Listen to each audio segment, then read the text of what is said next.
Yeah, so welcome everyone to this gathering in the middle of extraordinary times. And I had the impulse to call this gathering and to call it Meeting the Call of Our Times, because I do believe these are extraordinary, possibly unique times in our history, although some people think not, but in one way or another, they are incredible times with this kind of systemic breakdown that we're in. And I always remember Joanna Macy for foreseeing it and calling it the Great Unraveling.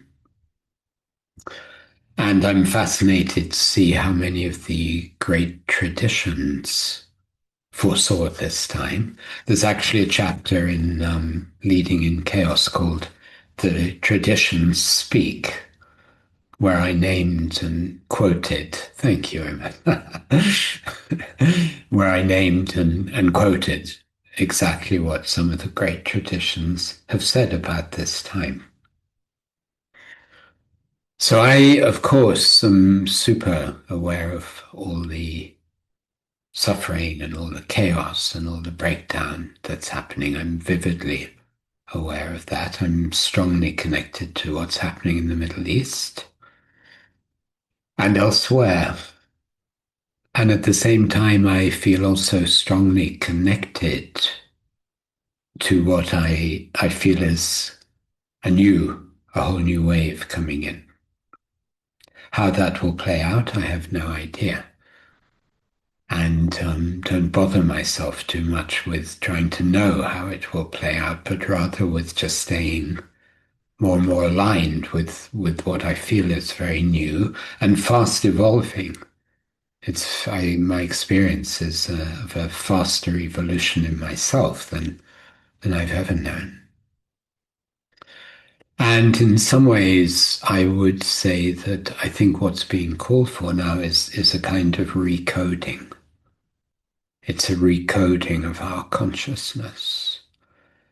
Because I do see that we've come to a point of such a huge forgetting, such a huge kind of disconnection and absence, and that it always was possible, but what is more possible than ever now, and arguably more needed than ever, is a recoding of that.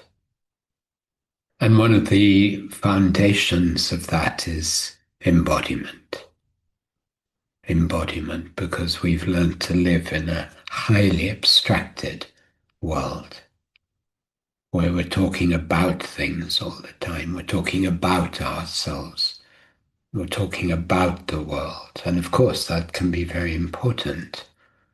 And yet, it very often seems to diminish what it means to really experience each other, what it means to really experience the world in a way that includes but is much more direct than thinking.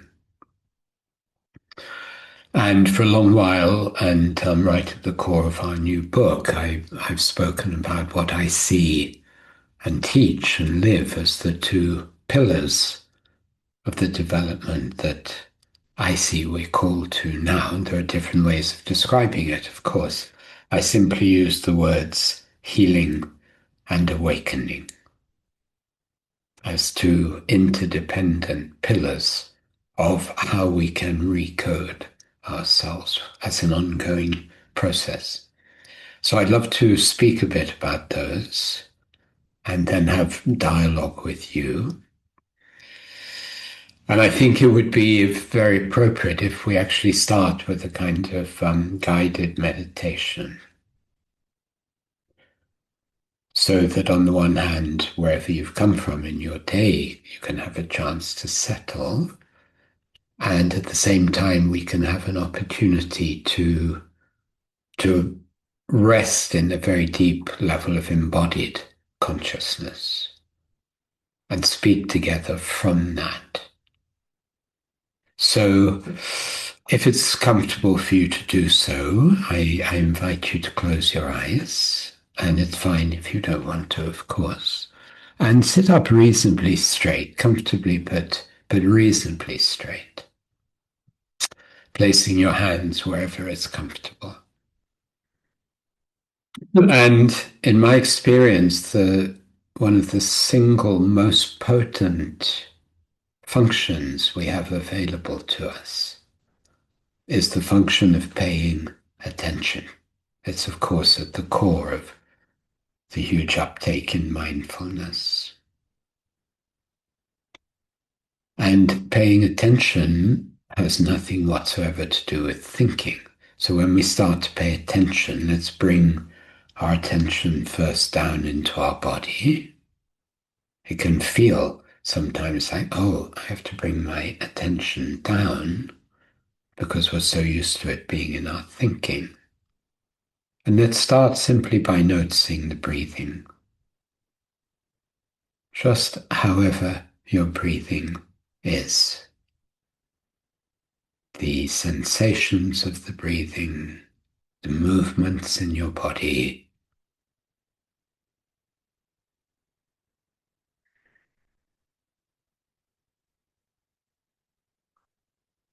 And as you do so, we are becoming the ones who choose to pay attention. And in many ways, that's already a game-changing choice. So it means our thinking can go a little bit in the background. We're not so interested in our thinking right now. We're choosing initially just to pay attention to everything that's arising in the body, particularly our breathing, without needing to understand anything. Just with curiosity. First of all, it's kind of miraculous that we breathe, that the body is doing this all the time. So let's give it our full attention, noticing everything that happens in each in-breath, everything that happens in each out-breath.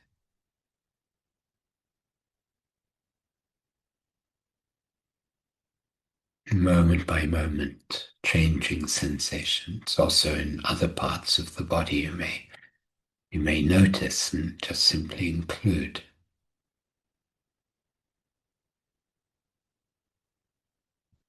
And then let's take one very simple action by choice, which is to soften the out-breath, relax the out-breath very deliberately, very literally, very technically almost.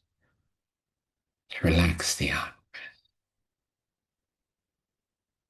Could be a big breath or two or three big breaths, however that works for you.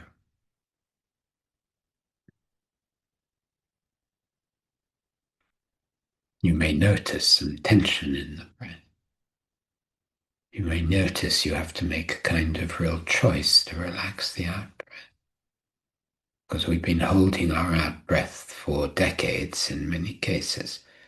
And it's been one of the ways we protect ourselves from feeling is to contract the out breath, which we need it too. But here there's a gentle invitation, as much as it feels comfortable, to soften the out breath. And therefore, probably to feel yourself landing more in your chair or wherever you're sitting.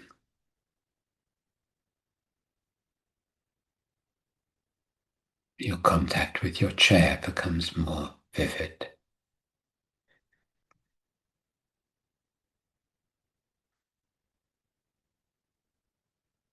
And we can take the attention down now into our legs.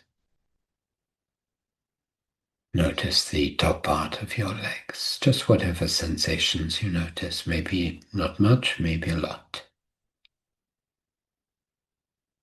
With every breath, taking care to be soft in your out breath.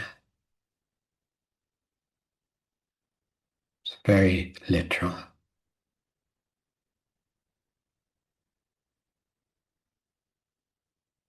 Taking our attention down further past the knees, down through our calves and our ankles.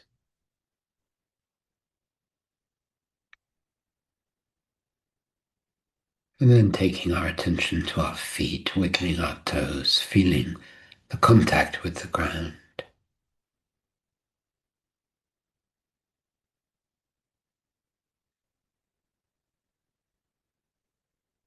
With each out breath, settling more and more in the whole, what I might call the base of our body from the waist downwards, pelvis, legs, feet.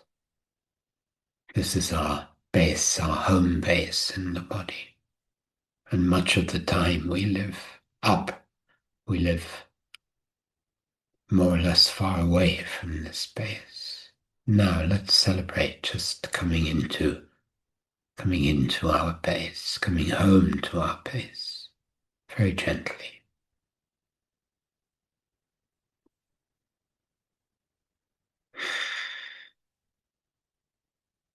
Notice how the out-breath supports this.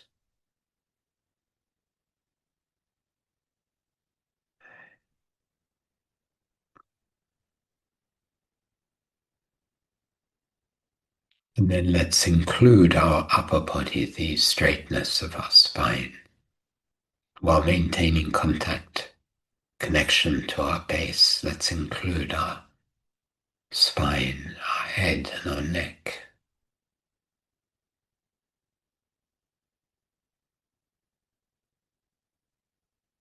Just noticing structure of the upper body.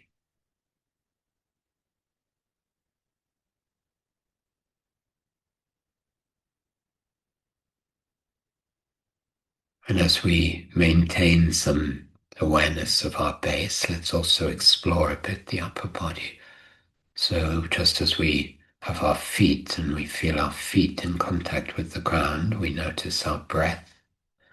Let's also notice the point at the center of the top of our heads. Simply noticing, maybe sensation, may not be.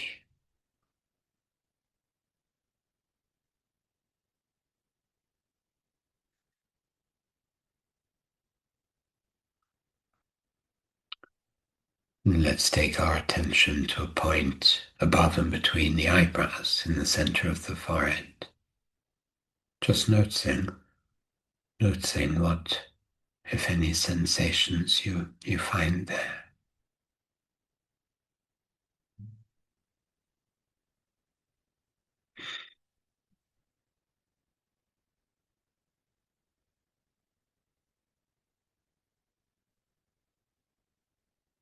And then let's move our attention to our eyes, our eye sockets. All the time noticing the breath, noticing your feet. Just seeing how it is to bring attention to the eyes and the eye sockets.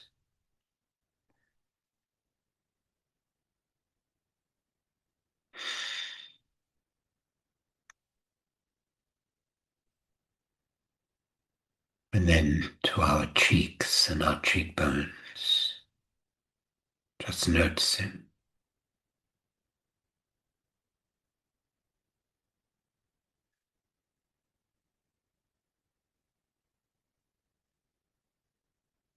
Like exploring territories within that have not been visited so regularly.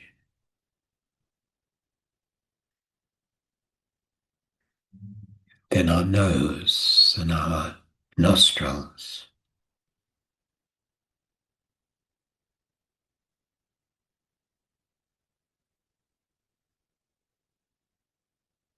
cheekbones,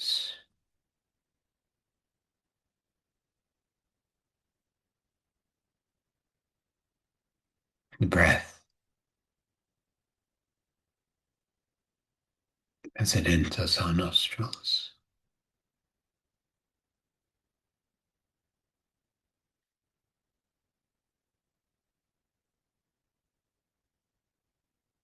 Then let's take our attention to our jaw, our mouth, our lips, our teeth, our tongue, just noticing.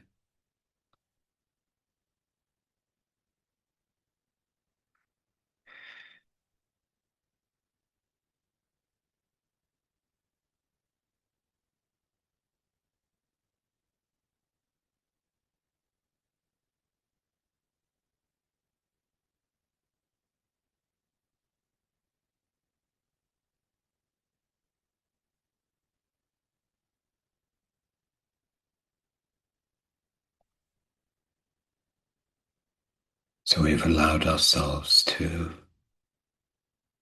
bring the lower half of our body more online, and now the upper half of our body more online, simply by our attention and our breath. Let's include now the width of the body, the shoulders,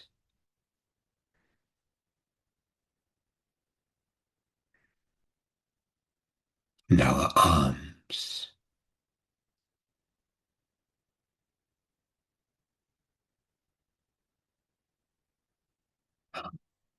wrists, hands, fingers.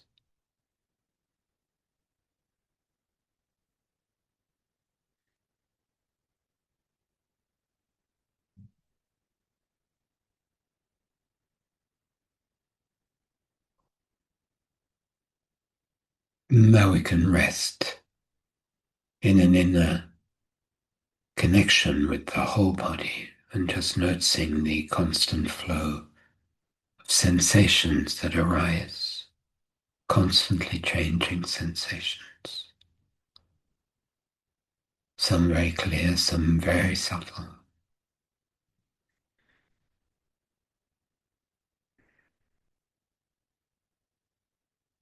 And we are the one who is paying attention, noticing.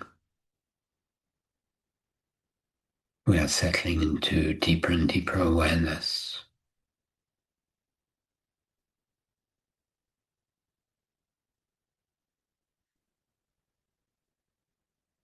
And just notice for a moment if there are any particular emotional frequencies arising in you. Any kind of anxiety, even subtle, any kind of sadness, maybe joy,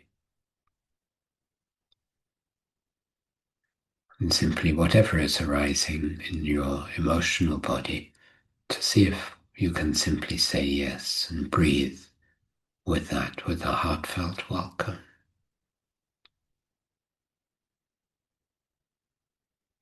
Staying as the one who is paying attention.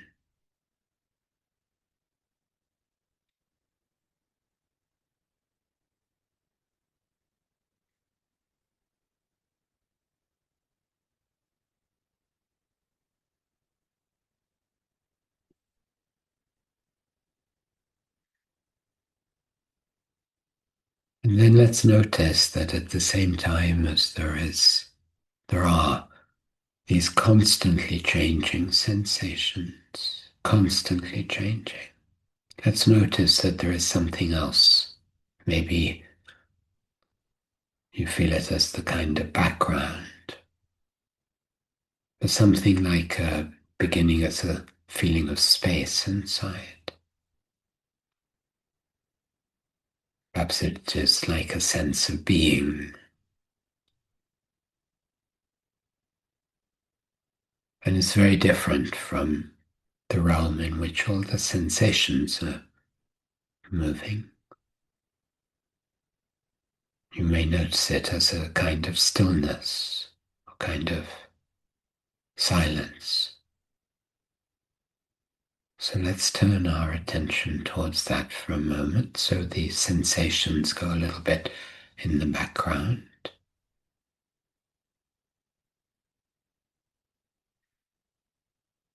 And we allow ourselves to immerse for a moment in that sense of space, of stillness. You may notice that it has a certain vastness to it. also a timelessness.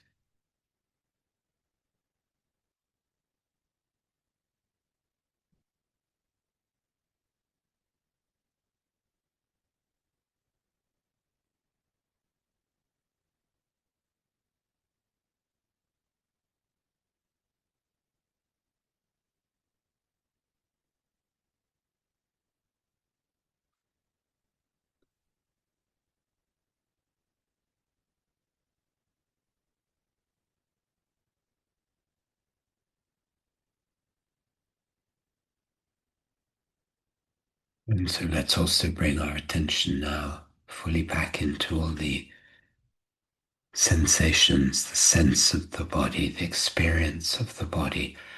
And that dimension of stillness, of silence is still there as a background note.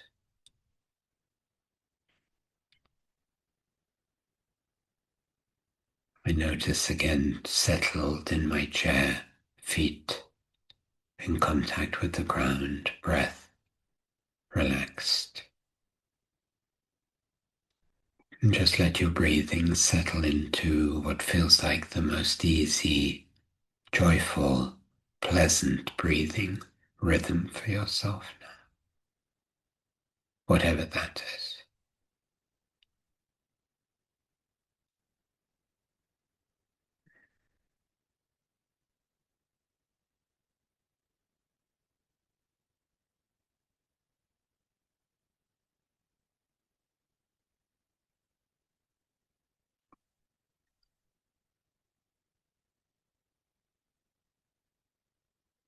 And then before we open our eyes,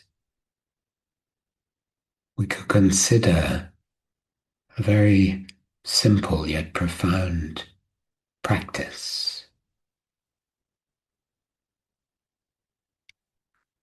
which I will name as the practice of maintaining an inner contact with oneself.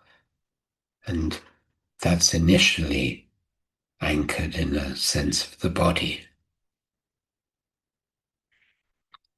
So maintaining that contact with self while engaging the outside world. You could imagine for a moment how that might feel and what kind of choice you need to make, how you need to, as it were, organize yourself inside so that opening your eyes and suddenly having a huge amount of visual input need not diminish your self-contact. It's simply included in your field of awareness while you remain anchored in your body and what I've called your base from the waist down in contact with the ground.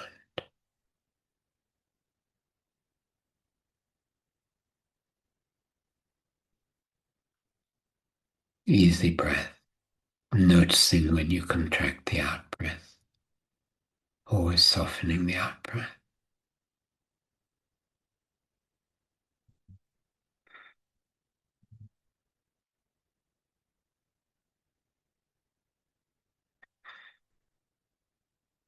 And when you're ready, just playing with gently opening your eyes with that choice to stay inwardly connected.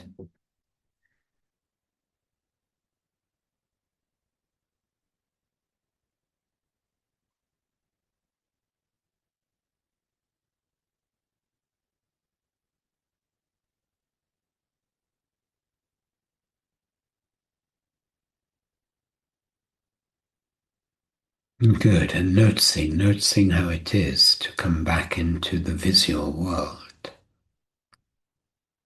and noticing what's needed to maintain the inner connection, which at the core level is very practical. I notice my body.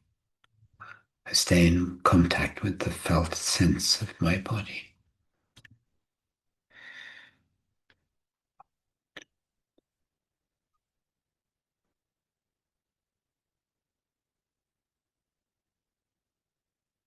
Maybe you could just, if you feel like it, just write a little bit in the chat about what is your experience now, just in however you wish to say it, and to do so from this, from whatever, however you are now. Cutiva. Mm.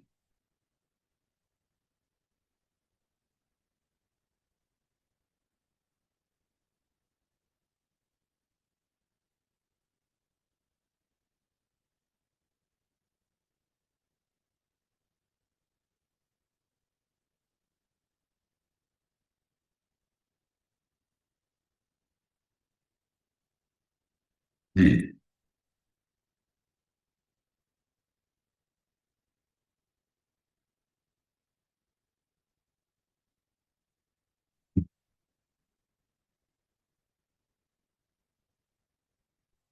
Thank you.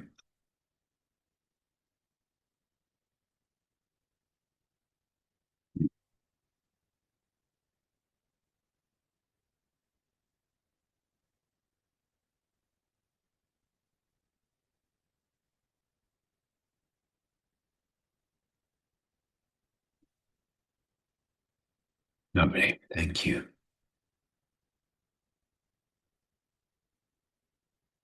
So if we consider how much chaos there is around, how much noise, how much input of different kinds, then we might see that one of our core practices needs to be how we stay anchored inside. Because if we lose that, it's like we enter the chaos and we have no compass, we have no rudder. And the rudder is not anything conceptual. It's an embodied sense of I'm here. I'm here and I meet the world from being here. And I have a very rich thinking mind, very highly developed, most probably. But it's not my primary sense of being here. That's a core part of the recoding.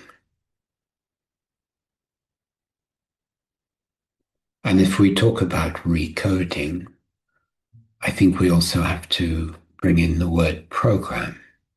How many programs we're carrying inside ourselves, inevitably, on many levels.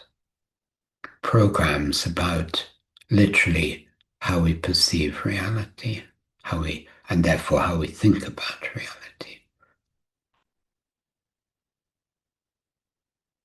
And this is where we can say that we can look at the two pillars of healing and awakening, whose in a way central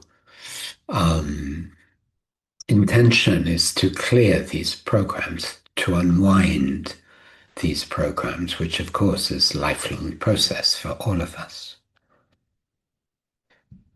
And in the awakening pillar, for instance, when we drop into this kind of stillness that clearly many of you experience in the meditation, we can call that part of the awakening pillar. The beginning, for sure, of the awakening pillar, because it's like we enter a perceptual field that is much, much bigger than our thinking field. I was just working last weekend at the IMD Business School, so we were talking a lot about this. Well, talking and experiencing it. Because if I'm approaching the world in my leadership from my thinking primarily, it's a limited perceptual field.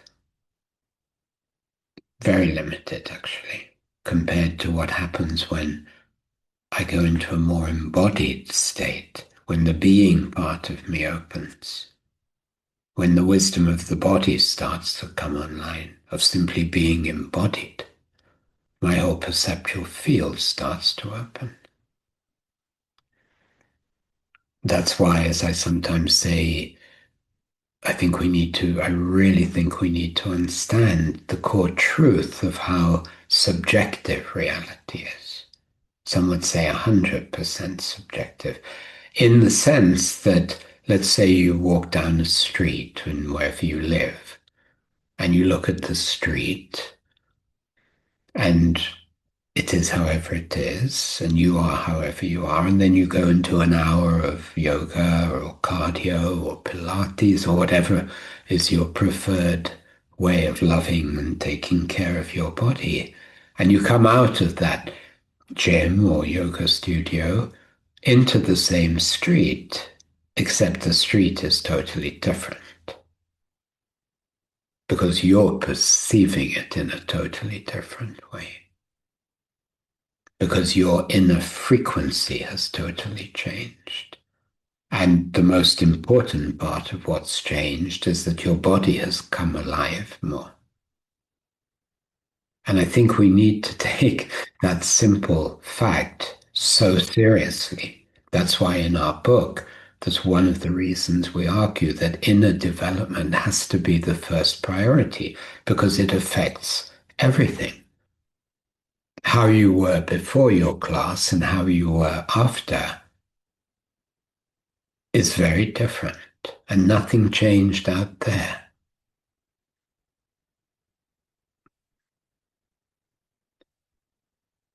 So to go further into this sense of awakening and the expansion of our perceptual field, we also, as you wrote and as I guided in a way, we enter another dimension altogether, which has been mapped by every tradition. You can call it higher consciousness, it doesn't really matter what you call it, but we enter a realm where stillness, silence with a capital S, even a sense of eternity enter our awareness.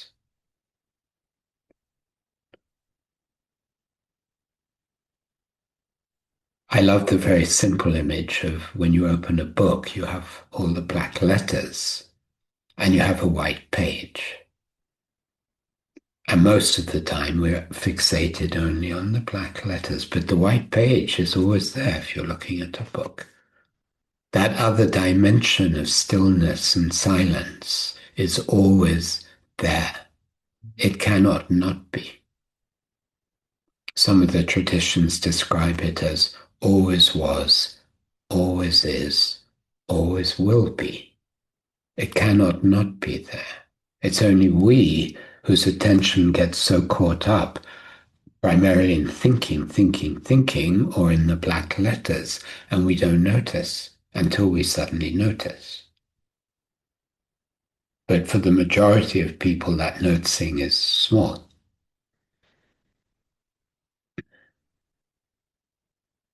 Or similarly, if we consider what we call the state of flow, which we all know the state of flow. We all know that it has this feeling of energy and aliveness and relational aliveness and so on. And when I work with a group of leaders, I will then ask, so on average, what percentage of each day do you live in flow? And people are a bit shocked to realize it's rarely more than 10%. So I think it's very, very important as part of our waking up to really see what we've normalized. Because living our life 90% not in flow is not good from any perspective. And definitely not good if we want to be in some kind of high performance capacity, whether as a leader or a coach or a consultant. So whatever practices we have, meditative practice, physical practices that regularly open that sense, that field of stillness, of silence in the middle of life, it doesn't matter It is not affected by noise. You can sit in the middle of the noisiest part of any city or town you live in, and that dimension of silence and stillness has not diminished 1 millimeter. Actually, it's a very good practice to go to the most noisy place you know. I did it once in London. One evening I went to Piccadilly Circus as a kind of test. And I thought, okay, let me sit on the steps in Piccadilly Circus, and there were so much noise. And let me check if I can feel that stillness. It's very important.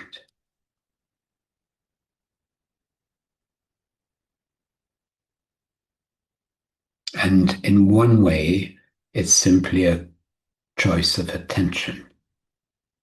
What am I paying attention to? Because given that it is always there,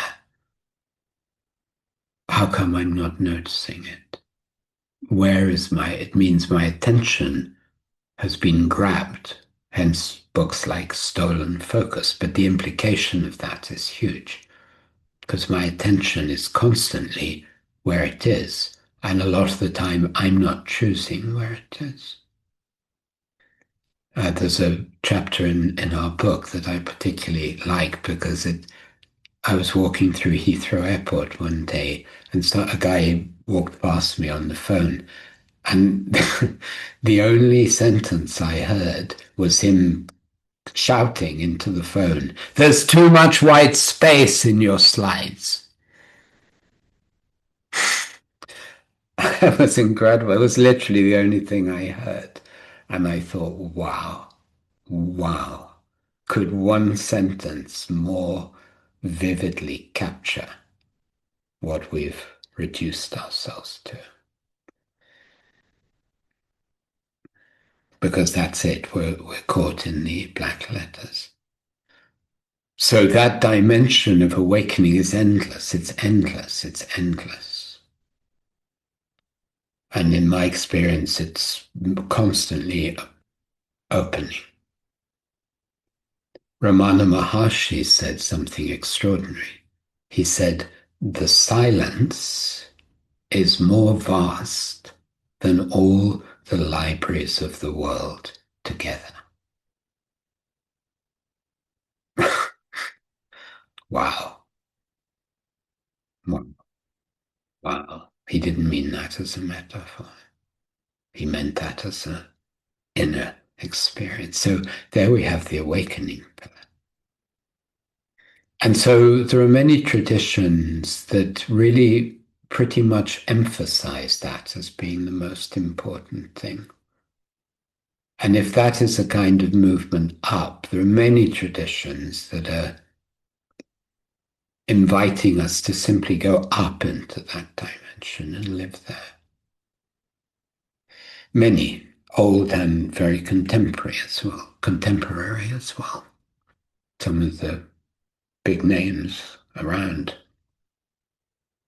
And then there's another less obvious tradition that I've always felt is the very important one, which says actually our role here is, if that's the light, is to bring the light down here into this world, not to get out of this world, but to actually bring the light down into this world, which requires, therefore, it invites us inevitably then to notice in ourselves all the places that are contracted, all the places that are dark, all the places where there is no light, as it were, all the places in us that got frozen inevitably in our early experience, where our emotional world was not often welcomed in its unconditional nature, and where we had to brace ourselves. I'm making it very simple, but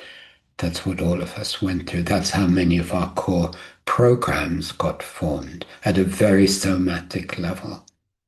Very somatic level. Literally, we came up out of our base. If our base is the pelvis and the legs and the feet, we came up. We came up. One of my very dear friends just said to me recently after some profound work she did, and she's done a lot of work. She said, Nicholas, for the first time in my life, I feel my feet. Wow, wow. So coming down into the body is part of the process of then meeting whatever is arising inside us, and that will be many layers. Sometimes it's simply what we're feeling now, like the anxiety that is so obviously present. It's what could be more natural than to feel certain frequencies of anxiety inside. And then the most important thing that I've learned and teach is to not try and fix those in any way, because we're fixated on making them go away.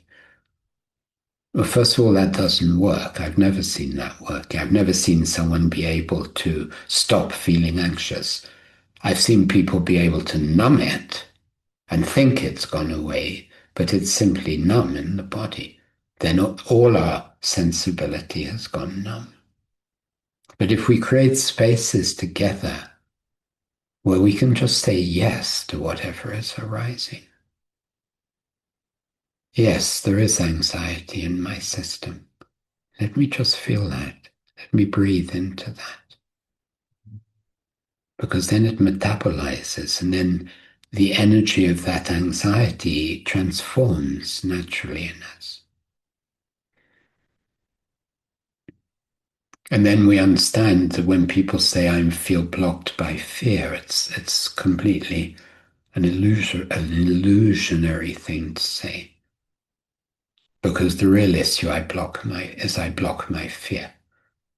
And then I feel blocked. But it's not the fear that blocked me, it's me blocking the energy of the fear, or the sadness which softens my heart, or the anger that is very buried and needs to be felt in the body, not expressed chaotically outside, but really felt in the body with support, which transforms into a lot of power, a lot of life force, when it's held and felt deep down in the body. And then, of course, we inevitably see that some of the programming we're carrying, which has at least three levels. It has a mental level, it has an emotional level, and it has a somatic level in our body. The mental level is our whole mapping of the world. It's what we say we believe, unconsciously and consciously. The emotional is all the emotional energy that got locked in the body. So those two are very linked together. Because we understand that throughout our early life, there were many occasions where we had to stop our energy. We had to stop feeling because the environment simply didn't support that. And we don't judge that. We just see what's really so. And we understand the architecture of the human being and what happens when we do that over and over, how we lose contact with our body. And we add into that all the ways we had to fit in. We had to fit in with our environment because that became the way we feel connection and love. Even if the environment was very dysfunctional, we still learned to fit in. And then we have the programming that we absorb from our culture and from our school. Where in our school were we taught anything about the power of embodiment, the intelligence of the body? Where were we taught that it's natural to be able to feel each other and connect and feel each other's interior? Where were we taught about the power of our intuition? Huge kinds of ways of knowing the world. Knowing the world. Where were we taught that? So that was not in our program of life. So all of these programs, and then we understand, of course, the power of our ancestral programming and how much, some of what we're carrying, sometimes much of what we're carrying, has also been passed down because whatever was frozen in our family ecosystem, whatever was not felt, comes down in different ways. We know that it's widely seen. So when we turn towards the healing pillar, we're talking about the need to have circumstances, friendships, coaching scenarios, group situations, where as well as the awakening work, we regularly turn towards those parts of us that are frozen, that are hurt, that are angry, that are frightened, which have these different layers now, childhood, culture, ancestral parts that we're carrying inside. So there cannot be a full recoding of our consciousness simply by going up. It doesn't work like that. It doesn't work like that. The recoding happens when the two go together, in my experience, the awakening and the healing as ongoing, interdependent work. Good. So thank you for listening. I'd love to hear from some of you. If any of you would like to speak, just raise your hand. You can raise your hand electronically. Yeah, Tivo, I see you raising your hand, Tivo. Yeah, Welcome. Lovely to see you, Tivo. thanks again for just where you're operating from. Every time I listen to you, I drop down. And thanks again for this amazing book. It feels like so timely, so needed, and Hmm. I felt like I couldn't put it down. And I'm on my third reading. Wow. Um, what I want to ask you is, so I've been a long time student of body-based somatic work, trauma, nervous system. And I find that sometimes it's too slow. And right, Mm. that's the paradox that, in some of your interviews, you did so many years of deep theater, pelvic, dropping in work, and I love that. But I Right, think that these times require this work to be systemic, right.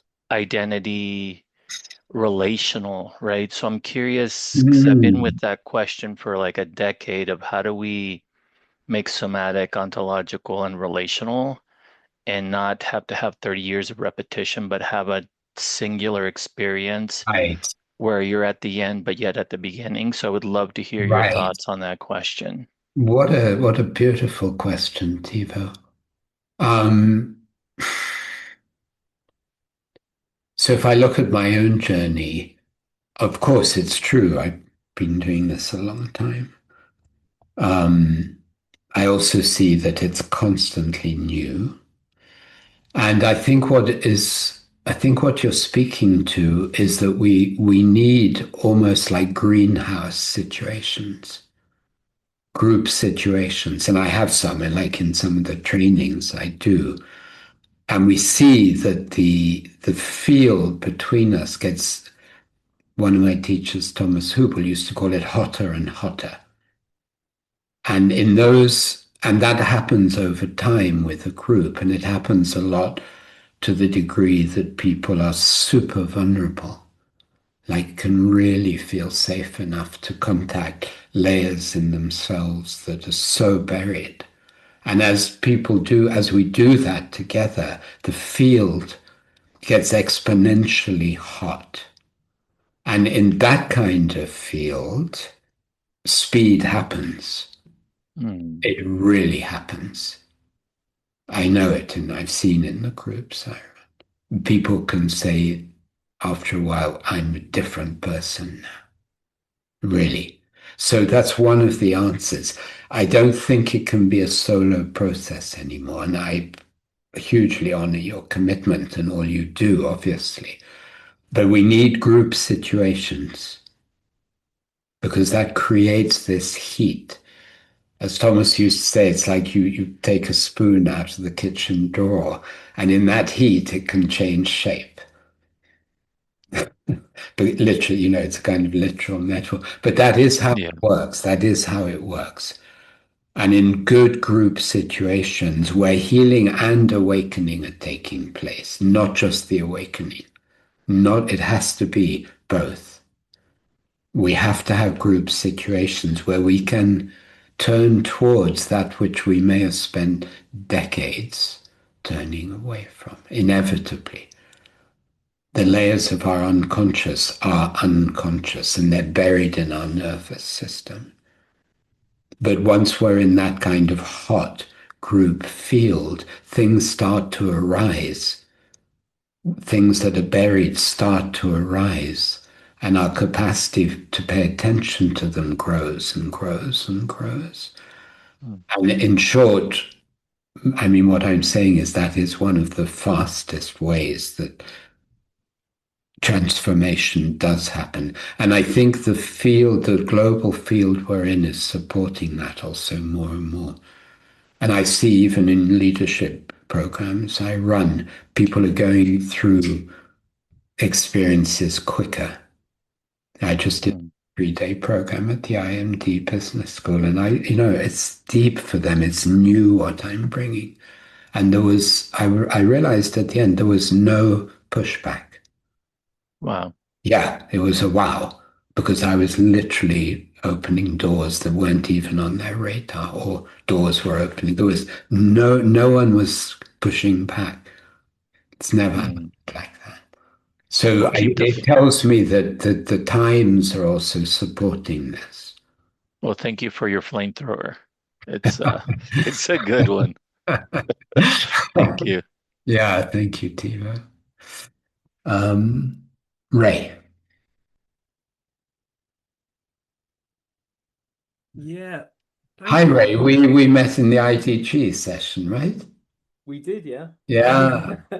Thank you. It was a lovely meditation. I just wanted to sort of respond to what Tivo said because I was Great. quite surprised that Otto Sharma and his whole U School initiative are actually launching a scientific um, investigation into Mm, what I believe we're talking about. And as I said in the right. chat, he's referring to as fourth person knowing, the knowing Mm, that's in us, shared between us, but not in the way that we normally talk about right. it, but in a greater consciousness. And and Beautiful. and so what I wanted to say about that was, in answer to Tivo, I think part of the acceleration would come if we can. There are people doing wonderful work like yourself, writing wonderful books about subjects, referring to wisdom, and but I think if we could also look at it and actually find a way to scientifically express it and get Sure. many more people who are sort of logical, more terre à terre, as we say in France, you know, if they could say, oh, it actually is a real thing in a way as Okay. well, then I Sure. think that, Yeah. you know, Yes. Why not? Absolutely, Ray.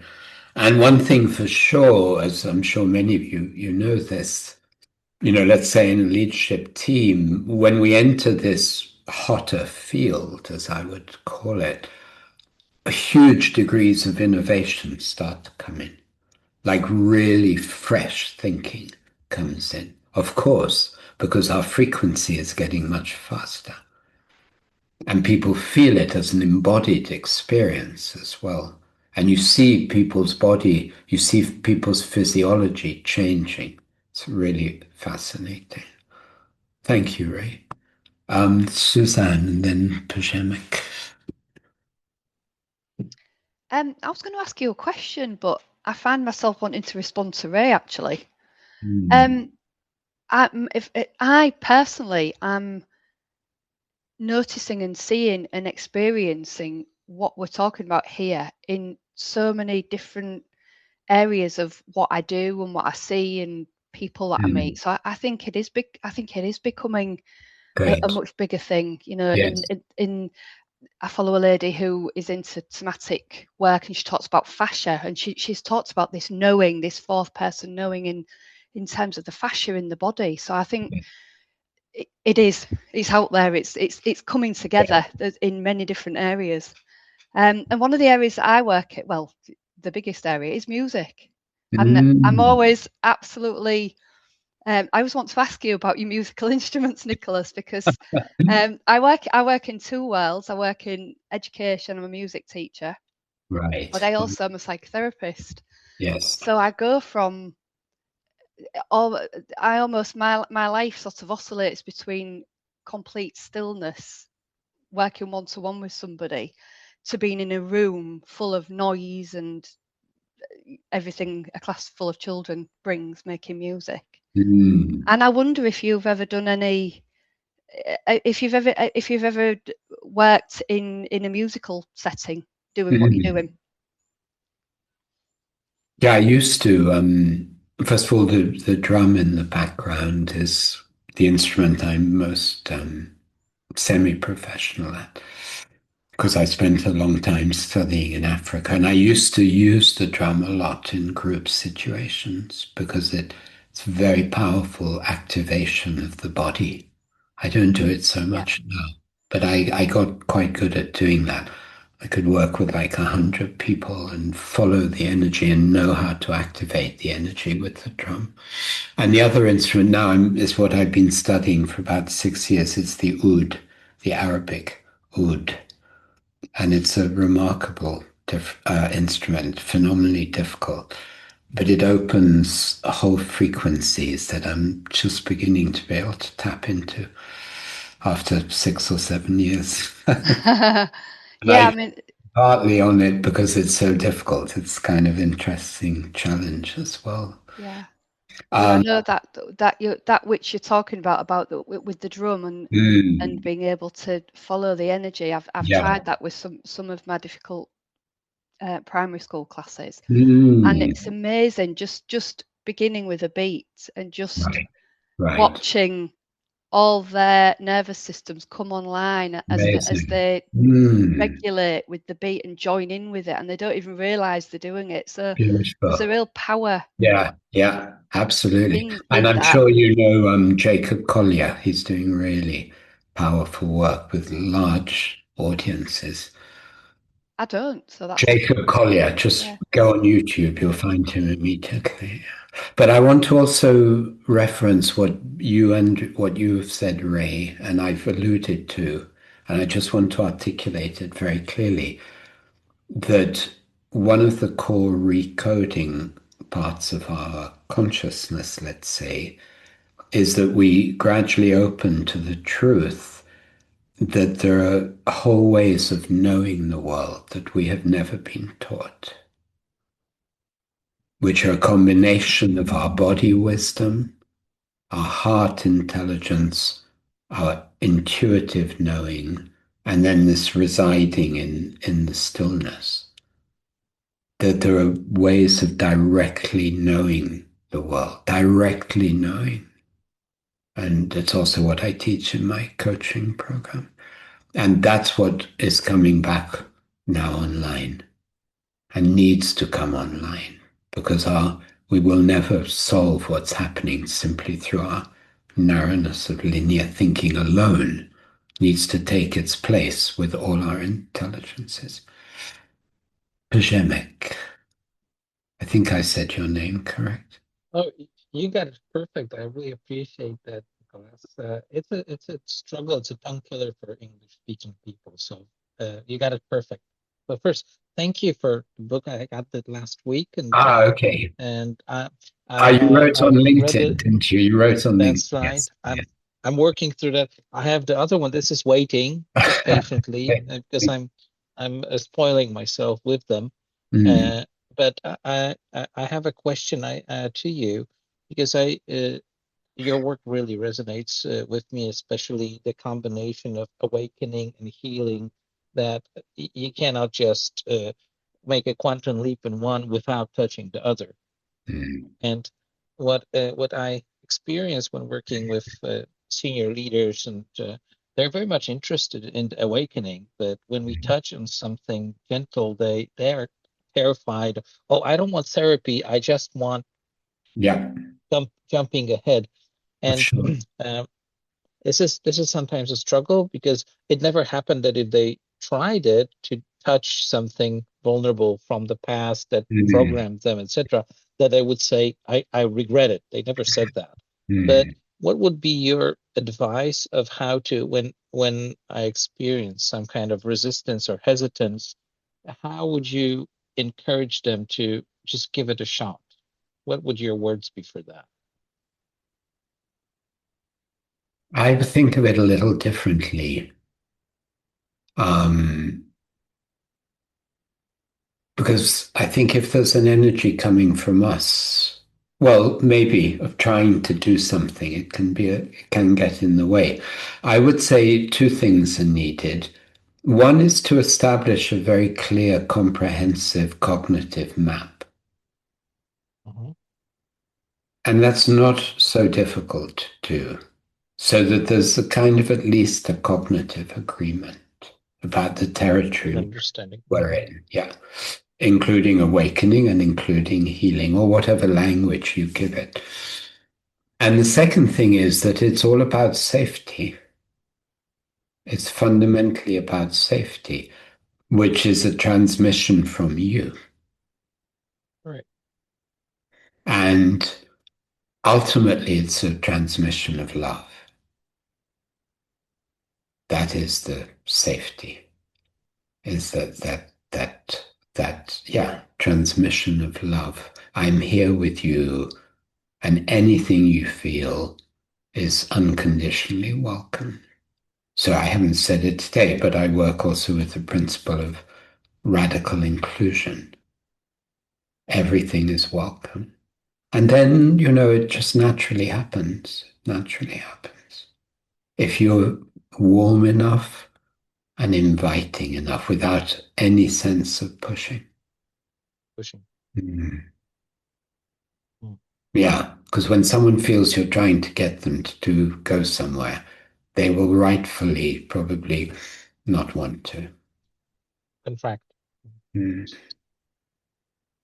Okay. Thank you. Thank you. Thank you. And thank you for reading my books, Prashemik. Good. Let's just hear from Anna, and then I know it's time to finish. Hi, Anna.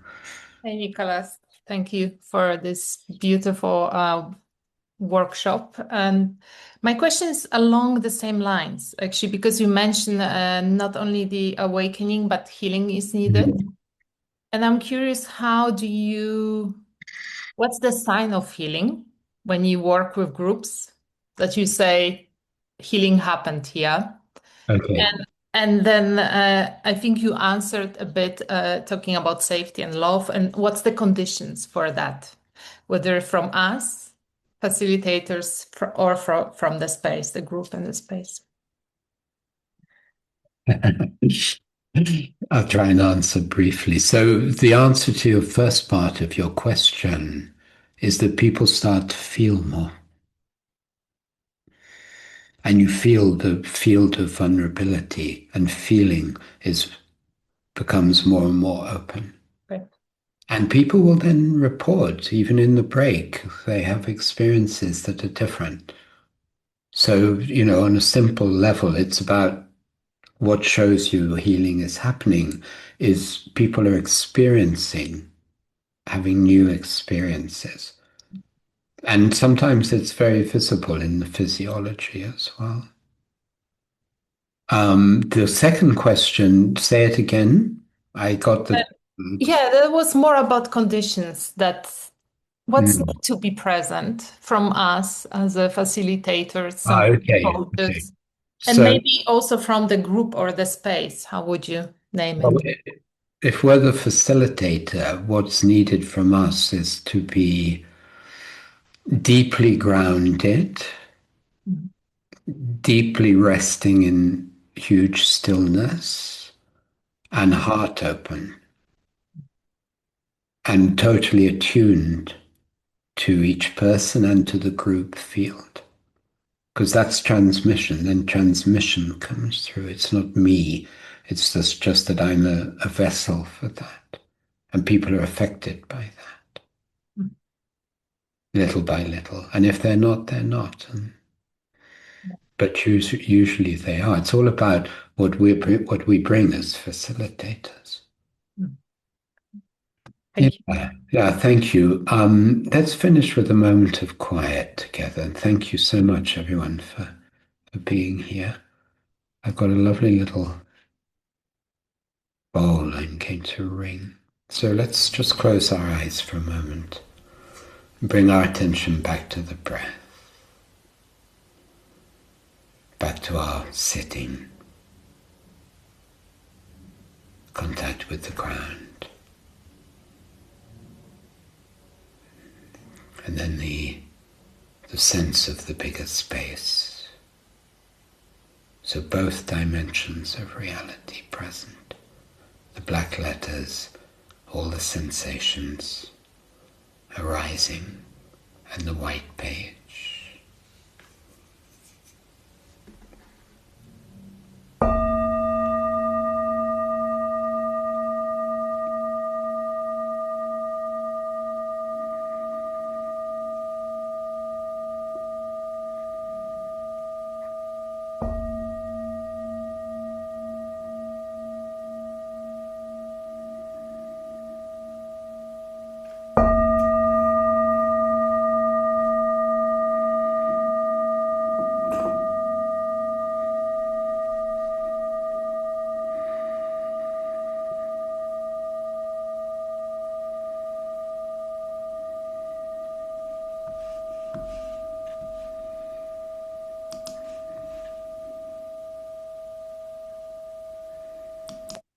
Thank you.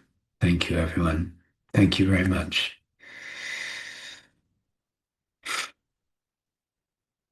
Bye for now.